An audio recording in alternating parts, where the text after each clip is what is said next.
খাদ্য দপ্তরের প্রয়োজনীয় অনুমতি ছাড়াই দক্ষিণ দিনাজপুরে গঙ্গারামপুরে রমরমিয়ে চলছে বেশ কিছু বিরিয়ানির দোকান। ফলে মানুষের স্বাস্থ্যের কথা মাথায় রেখে মঙ্গলবার গঙ্গারামপুর শহরের দোকানগুলোতে যৌথভাবে অভিযান চালালো খাদ্য দপ্তর, ক্রেতা সুরক্ষা দপ্তর, স্বাস্থ্য দপ্তর এবং বৈধ পরিমাপ দপ্তর।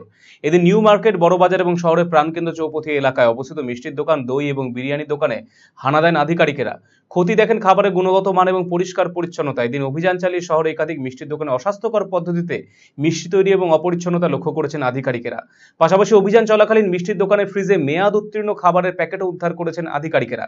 অন্যদিকে চৌপথি এলাকায় খাদ্য দপ্তরের অনুমতি ছাড়াই কয়েক মাস ধরে চলছিল বিরিয়ানির দোকান। এমত অবস্থায় সাধারণ মানুষের স্বাস্থ্যের নিরাপত্তা নিয়ে উঠছে প্রশ্ন।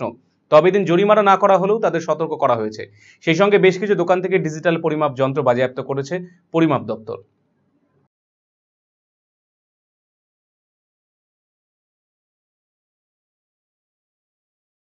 ফুড সেফটির তরফ থেকে ওনারা ওগুলো দেখার কথা, সেগুলো ওনারা দেখেছেন এবং যেগুলোতে লাইসেন্সগুলো সময় পার হয়ে গেছে সেই লাইসেন্সগুলো ওনারা বলেছেন অফিসে গিয়ে রিনিউ করে নিয়ে আসতে সময় মতো, এবং যাদের ক্ষেত্রে লাইসেন্স নেই তাদেরকেও যেন অতি সত্বর লাইসেন্স করে নেওয়া যায়।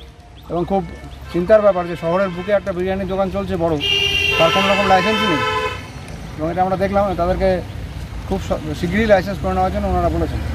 আর মেয়াদ উত্তীর্ণ খাবার যেগুলো সম্ভব, যতদূর সম্ভব, বা বাজে রং ইউজ হচ্ছে ওনারা সেগুলো নষ্ট করে দিয়েছেন যেগুলো সম্ভব। আর খাবারের ক্ষেত্রে যেগুলো স্যাম্পল কালেকশন কিছু ভবিষ্যতে করা হবে, সামনে স্যাম্পল কালেকশন করে ওগুলো ফুড টেস্টিং ল্যাবে পাঠানো হবে, সেখান থেকে রিপোর্ট আসলে তারপরে সেই আইন অনুযায়ী যেমন শাস্তির বিধান আছে সেটা ব্যবস্থা করা হবে। বিভিন্ন মিষ্টির দোকানের কারখানা আমরা গত বছরে যা দেখেছি এবারও সেরকমই দেখছি। অবস্থা খুবই খারাপ। কোথাও পরিষ্কার পরিচ্ছন্নতা যেটা খাবারের জিনিসে রাখা উচিত সে পরিষ্কার পরিচ্ছন্নতা কোথাও নেই। স্যার, এখন পর্যন্ত কি কাউকে কোনো রকম ফাইন করা হয়েছে? এখন পর্যন্ত ফাইন বলতে আমাদের লিগাল মেট্রোলজি এসিএলএম সাহেব এসছেন, ওনারা যে ওজন যন্ত্রগুলো বাজেয়াপ্ত করেছেন সেগুলোর ফাইন হবে।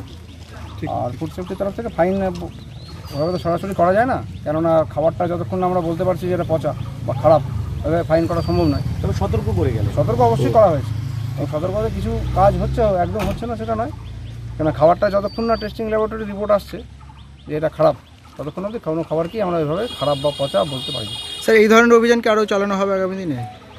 হ্যাঁ, এই ধরনের অভিযান দিনে দিনে বাড়ছে, এবং এটা একটা কমিটি আছে জেলাতে, district consumer protection council, DM সাহেব চেয়ারম্যান, ওনার নির্দেশেই অভিযানগুলো চলছে।